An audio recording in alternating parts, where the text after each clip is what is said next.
함께 읽은 이 본문의 말씀을 가지고 하나님이 주시는 말씀 정성스럽게 전하고 또 여러분들은 함께 받는 시간 갖도록 하겠습니다.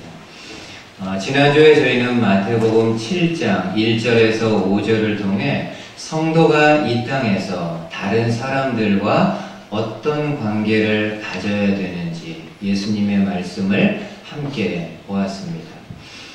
예수님이 어떻게 말씀하셨나요?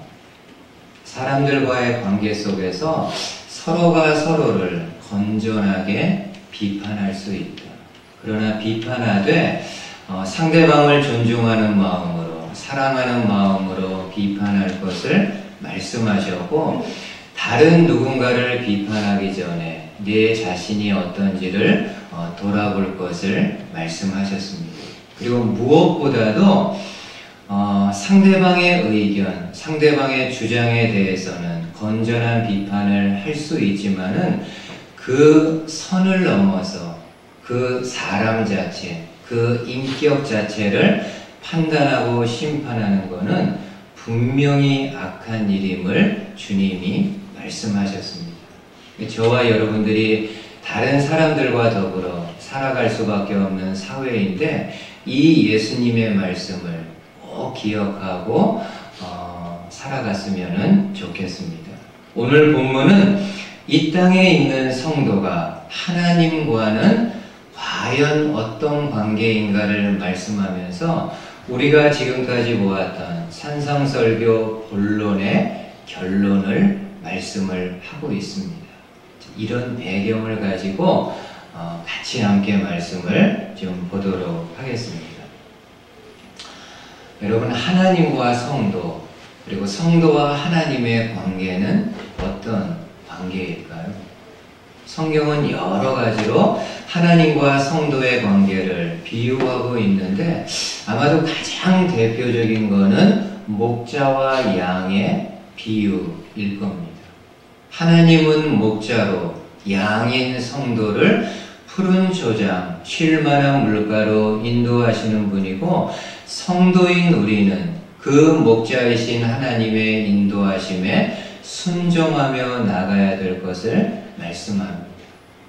또 성경은 하나님과 성도의 관계를 신랑과 신부의 관계로도 설명을 합니다. 신부인 성도가 이 땅에서 끝까지 믿음을 지켜서, 믿음 지키는 것이 쉬운 일이 아니고 어려운 일이지만은 그럼에도 끝까지 믿음을 지켜서 순전한 믿음을 가지고 신랑 되시는 주님을 맞이해야 될 것을 말씀을 합니다. 이 외에도 여러 가지 다른 비유들이 있지만은 저는 개인적으로요, 가장 마음에 와닿는 비유는 아버지와 자녀의 비유입니다. 하나님은 저와 여러분들의 모든 것을 책임져 주시는 아버지이시고요, 우리는 그분의 자녀들입니다.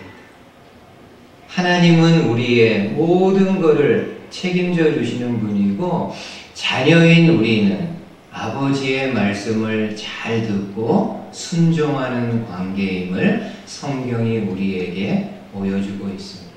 오늘 본문이요, 바로 그 내용을 우리에게 소개를 합니다.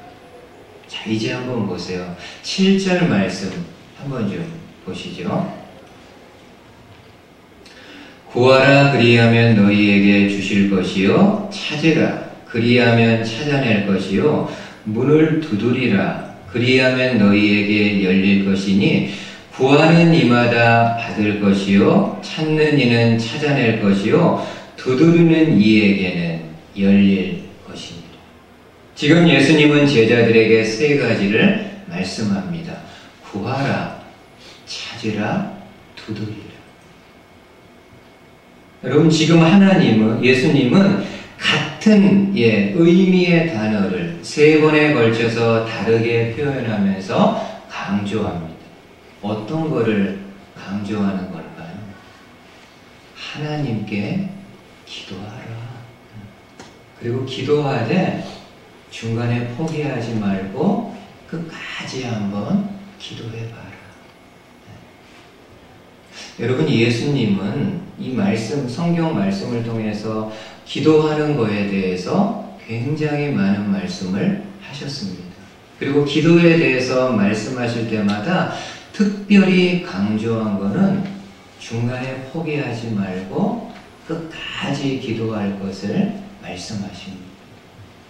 여러분, 이 내용 들을 때 순간적으로 생각나는 예수님의 비유 어떤 게 있습니까?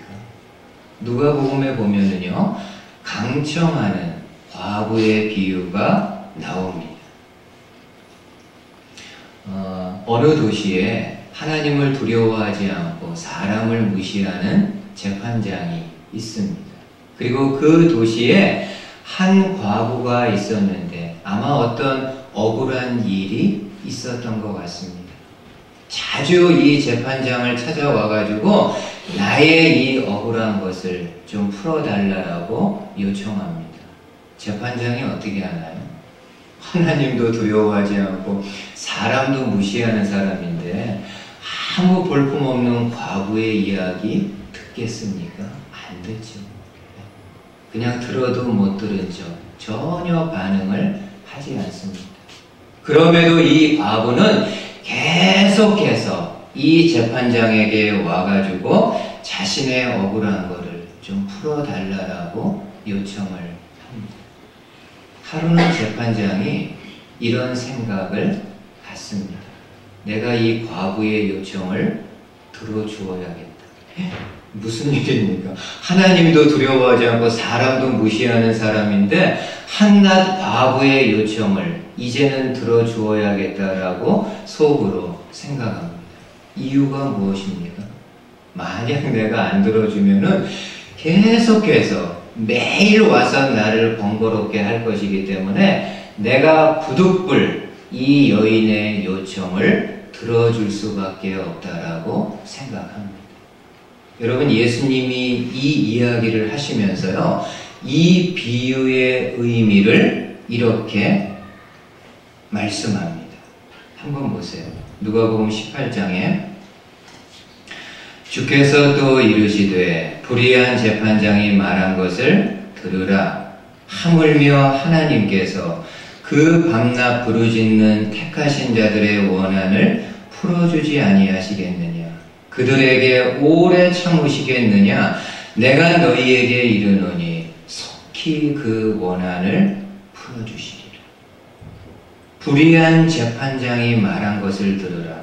하물며 하나님께서, 너희의 아버지 되시는 하나님께서 그 밤낮 부르짖는 자녀의 기도를 외면하겠느냐라고 말씀합니다. 성도가 하나님 앞에 어떤 문제, 어떤 내용을 가지고 기도하되 포기하지 않고 끝까지 기도할 때 반드시 하나님이 그 기도를 들으실 것을 말씀하고 있습니다. 한번 여러분 생각해 보시죠. 오늘날 부모 세대가 자녀 세대를 보면서 갖는 생각이 있습니다. 오늘날 부모 세대가 이렇게 자녀들 세대 이렇게 바라보면서 갖는 생각 중에 근성이 부족하다라는 그런 생각을 갖습니다. 저도 개인적으로 저희 2명의 자녀들 보면서 가끔 다른 분들하고 그런 이야기합니다. 좀 아이들이 근성이 좀 부족하다. 여러분 한번 화면 보세요. 이 근성이라는 단어 한문을 제가 보니까는 뿌리 근자에 성품성으로 되어 있습니다. 여러분, 뿌리가 살아있는 식물은요, 외적인 환경이 아무리 열악해도 그 생명을 유지하며 살아갑니다. 그렇죠? 바위나 사막에 있는 나무들, 그 나무들 어떻게 살아갑니까? 보이지 않는 뿌리가 깊이 뿌리를 내리고 옆으로 뿌리를 많이 확장하면서 악착같이 끈질기게 생명을 이어서 꽃을 피우고 열매를 맺습니다. 그래서 이 근성이라는 말은 어떤 일을 끝까지 해내려고 하는 끈질긴 성품을 이야기합니다. 근데 여러분, 이 근성은요, 우리 자녀 세대들에게만 부족할까요? 하나님의 자녀인 우리들도 이 근성이 부족합니다. 특별히 기도에 있어서 그렇습니다. 우리가 어떤 문제를 가지고 하나님 앞에 기도합니다. 그러면은 그 기도가 당장 이루어지지 않거나 내가 생각했던 일정 기간 안에 이루어지지 않으면은 어떻게 하나요? 기도하는 거 멈춥니다. 하나님이 이 기도 안 들으시나? 좀 끝까지 한번 물고 늘어져서 기도해야 되는데 당장에 이루어지지 않으면 기도하는 것을 포기합니다. 우리가 자녀들 보면서 근성이 없다고 염려하는 것처럼 혹시 하나님이 자녀인 우리를 보면서 끝까지 기도하지 못하는 모습을 보시면서 근성이 부족함을 아쉬워하지는 않는지. 여러분, 우리 아는 이야기 중에 이런 이야기 있지 않습니까? 한 여인이 극장에서 집에 돌아왔습니다. 그래서 이제 이렇게 옷을 벗는데 이 손목에 찬 팔찌가 없는 겁니다. 그래서 급히 극장에 전화해가지고 매니저와 통화를 합니다.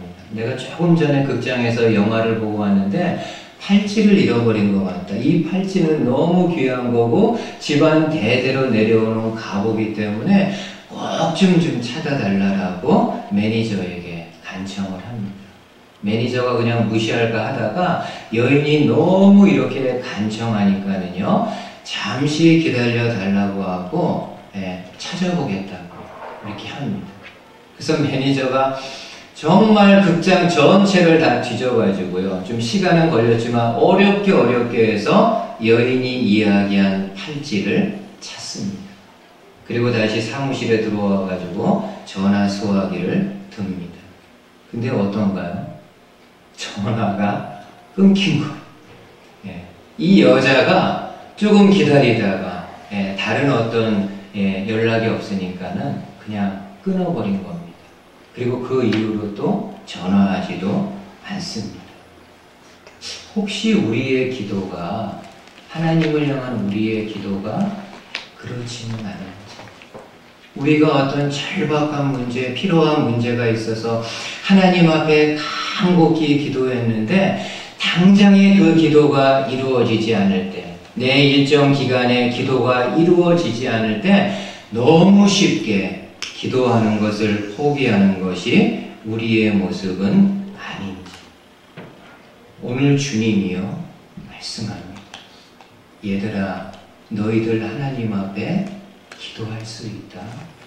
너희들 하나님의 자녀들이기 때문에 아버지 되시는 하나님께 어떤 내용을 가지고 다 기도할 수 있다. 대신 그 기도가 당장에 이루어지지 않더라도 끝까지 한번 기도해봐라.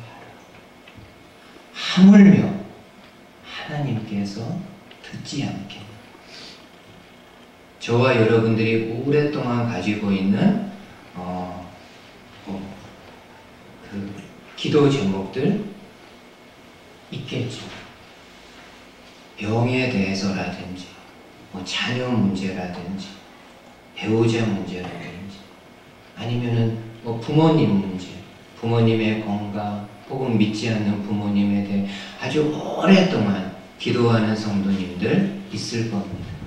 이제는 너무 오래 기도했는데도 열매가 보이지 않기 때문에 그만 좀 내려놓고 싶은, 이 기도는 안 되나 보다, 이런 마음을 가질 수가 있는데 오늘 주님이요 다시 한번 여러분들에게 도전합니다.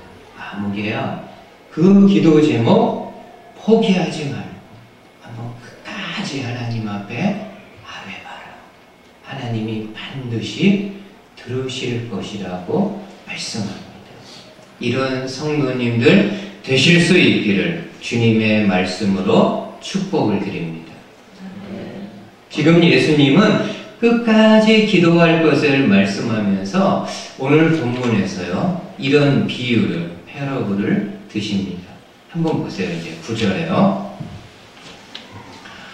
너희 중에 누가 아들이 떡을 달라 하는데 돌을 주며 생선을 달라 하는데 뱀을 줄 사람이 있겠느냐. 너희가 악한 자라도 좋은 것으로 자식에게 줄 줄 알거든. 여기서도요. 하물며 하늘에 계신 너희 아버지께서 구하는 자녀에게 좋은 것으로 주시지 않겠느냐. 예수님이 아주 그 선명한 색깔로 비유합니다. 너희 중에 누가 아들이 배고파서 떡을 달라 하는데 돌덩이 줄 부모 있니? 너희 중에 아들이 좀 생선 먹고 싶다고 하는데 뱀을 줄 부모가 어디 있냐? 아무리 악한 부모라도 자녀에게 좋은 거 주려고 합니다. 여러분 맞지 않습니까? 저희 여기 계신 분들 다 지금 부모님들이기 때문에 부모님의 마음이 그렇습니다. 정말 자녀에게는 가장 좋은 거를 주기 원합니다. 이분 악한 사람이라 할지라도 그 자녀에게만큼은 좋은 거, 그 자녀가 어떤 거를 요청할 때 요청한 것 이상의 것을 주고 싶어 하는 것이 부모의 마음입니다. 그러면서 예수님이 뭐라고 하시나요? 하물며 하늘에 계신 너희 아버지는 어떻겠는가? 하물며 하늘에 계신 너희 아버지 하나님은 너희에게 정말 좋은 거, 정말 귀한 거 주고 싶지 않겠느냐라고 이야기합니다. 여러분, 하나님이 자녀에게 주시는 좋은 거 어떤 게 있을까요? 여러 가지 막 떠오르죠. 막 머릿속에 내가 받고 싶은 거. 근데 오늘 본문에는요, 하나님이 좋은 거 주신다라고까지만 이야기하고 뭘 주실지에 대해서는 말씀 안 합니다. 근데 이 말씀과 병행 구절인 누가복음에 보면은 하나님이 그 자녀에게 귀한 거, 좋은 거, 어떤 것을 주시는지를 말씀합니다. 한번 이 말씀 보세요. 누가복음 13장에 너희가 악할지라도 좋은 것을 자식에게 줄 줄 알거든 하물며 너희 하늘 아버지께서 구하는 자에게 무엇을요? 성령을 주시지 않겠느냐. 하나님이 자녀에게 주는 좋은 것이 있는데 무엇이라고 말씀합니까? 성령님을 우리에게 주신다. 실망이죠. 돈을 주셔야 되는. 참, 지금 당장 필요한 거 돈이고, 지금 당장 필요한 거 건강이고, 지금 당장 필요한 거 내 성공인데 왜 이런 것들 주신다고 안 하고 성령님, 홀리 스피릿, 성령님을 주신다고 했을까? 근데 여러분 생각해 보면요, 정말 귀한 거. 여러분 하나님이 그 자녀에게 성령님을 주시는 것이 왜 귀한 일인가요? 어렵지 않게 생각할 수 있습니다. 성령님이 하시는 일이 어떤 겁니까? 성경은 성령님이 하시는 여러 가지 많은 일들을 이야기해. 가장 핵심이 되는 것, 가장 중요한 일은요, 성령님이 하시는 일은 사람들로 하여금 하나님을 알게 하고 하나님을 믿게 하는 일을 합니다. 이게 성령님의 메인 잡입니다.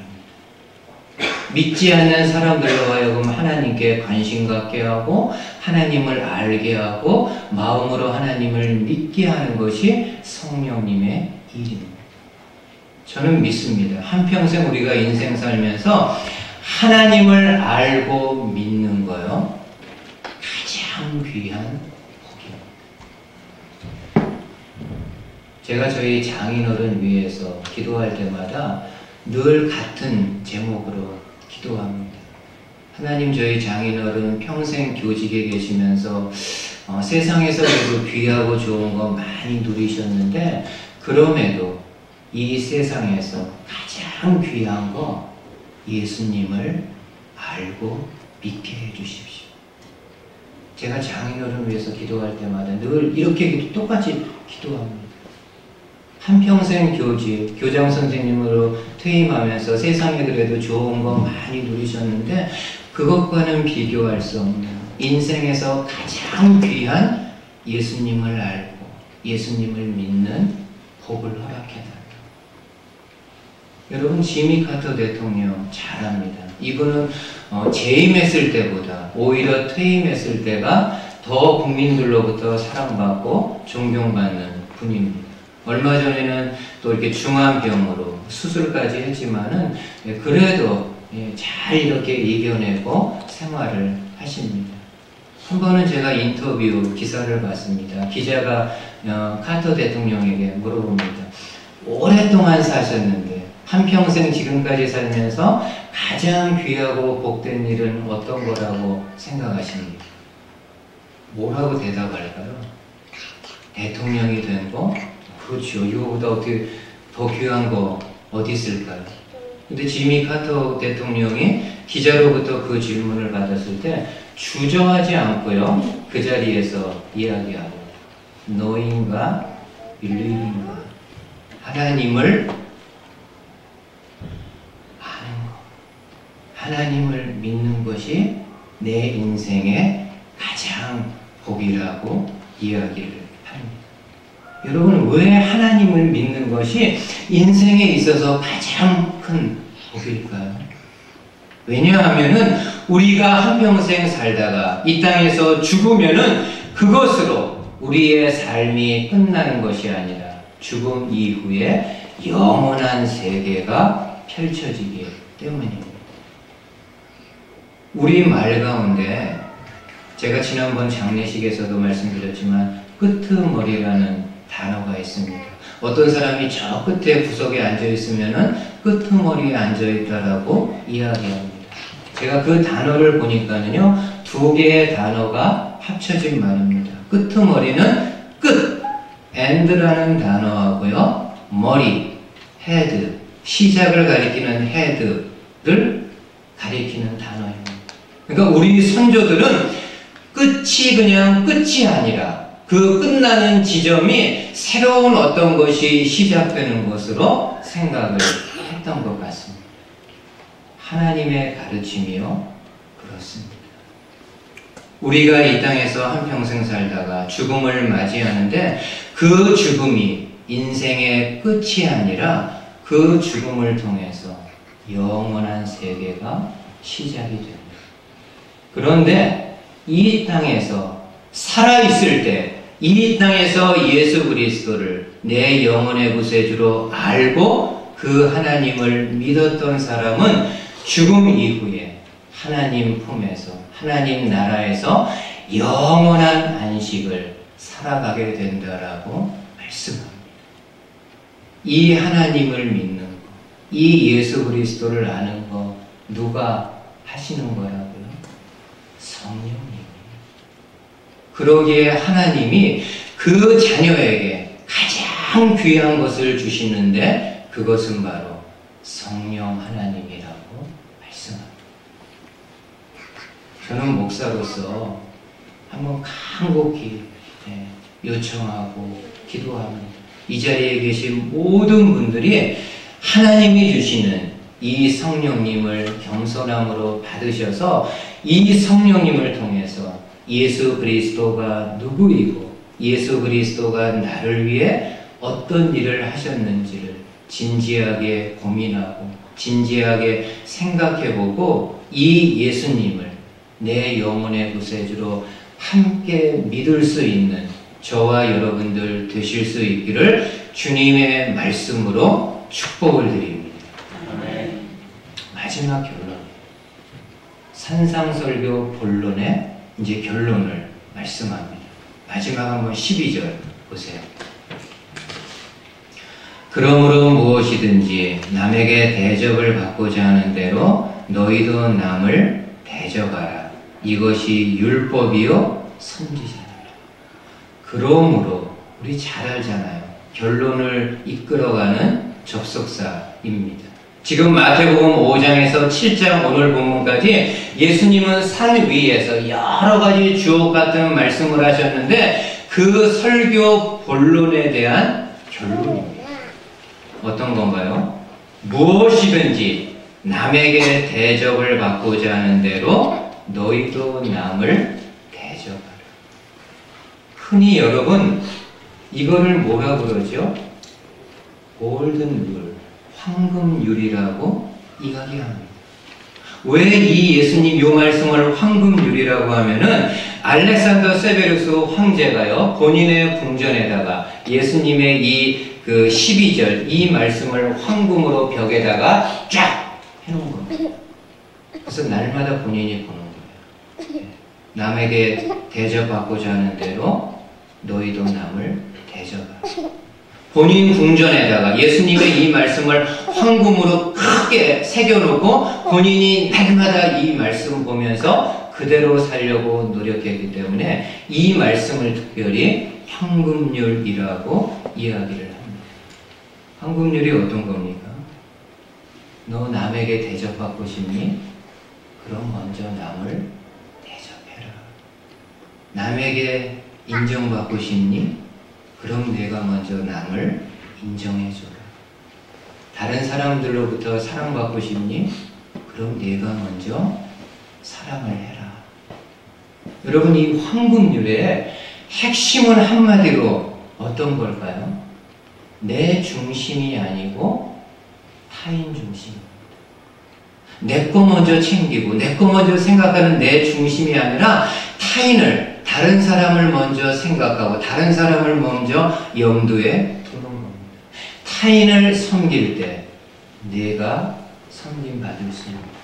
타인을 대접할 때 내가 대접받을 수 있다. 타인을 사랑할 때 내가 비로소 사랑받을 수 있음을 말씀하고 있습니다. 그리고 여러분 이거는요 하나님 나라의 원리, 하나님 나라의 모습이기도 합니다. 우리가 잘 아는 이런 이야기 있습니다. 좀 쉽게 예를 들어서 설명하면은 어떤 사람이 그냥 이야기입니다. 실체가 아니고 어떤 사람이 천국과 지옥에서 사람들이 그 식사하는 모습을 보게 됩니다. 근데 충격을 받은 거예요. 자기 생각에는 천국에서 사람들이 먹는 음식, 지옥에서 사람들이 먹는 음식이 완전히 하늘과 땅처럼 차이가 날 줄 알았는데 보니까는 음식 종류는 똑같아요. 다 귀한 음식이에요. 그리고 사람들이 가지고 있는 도구도 똑같습니다. 천국이나 지옥이나 있는 사람들이 젓가락을, 음식을 집을 수 있는 젓가락을 가지고 있는데 그 젓가락은 굉장히 큰 젓가락인데 그거를 다 동일하게 가지고 있습니다. 혼란스러워. 아니, 야, 이거 음식도 똑같고 도구도 똑같으면은 천국과 지옥이 다른 게 뭔가? 근데 여러분, 식사 시간이 되어서 식사를 할 때요, 천국과 지옥이 완전히 나누어집니다. 지옥에 있는 사람들 어떻습니까? 그 긴 나무젓가락을 가지고 음식을 집습니다. 그리고 본인 이렇게 먹으려고 그러는데 이게 안 먹어지는, 못 먹는 거, 그렇잖아요. 젓가락이 길으니까 이걸 못 먹습니다.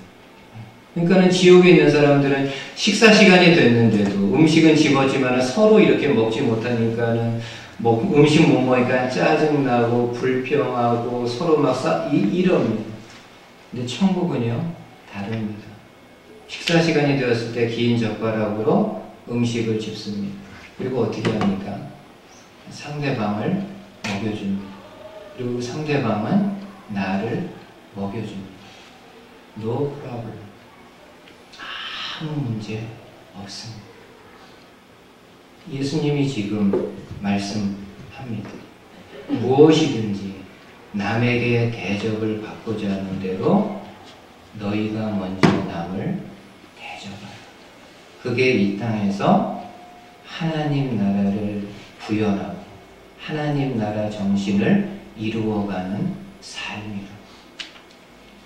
솔직히 여러분, 이렇게 사는 거 너무 힘들어요. 오늘날 살아가면서 내가 내 것 챙기지 않고 이 정글 같은 세상에서 어떻게 살 수 있습니까? 그러나 우리가 산상설교 지금까지 나눴잖아요. 산상설교는 하나님 나라와 세상 나라는 근본적으로 업사이드 다운 킹덤, 뒤집혀진 나라라고 말씀을 드려요. 세상 나라와는 반대의 나라가 하나님 나라임을 말씀합니다. 이 땅에서는 어떻게 살아가라고 세상이 가르칩니까? 다른 사람 차선이다. 부수적이다. 신경 쓰지 내 거 먼저 챙기고 내 가족 위해서 먼저 챙기면서 살아가는 게 지혜자고 능력자고 성공자라고 이야기합니다. 그러나 죄송하지만 하나님은요, 반대로 이야기합니다.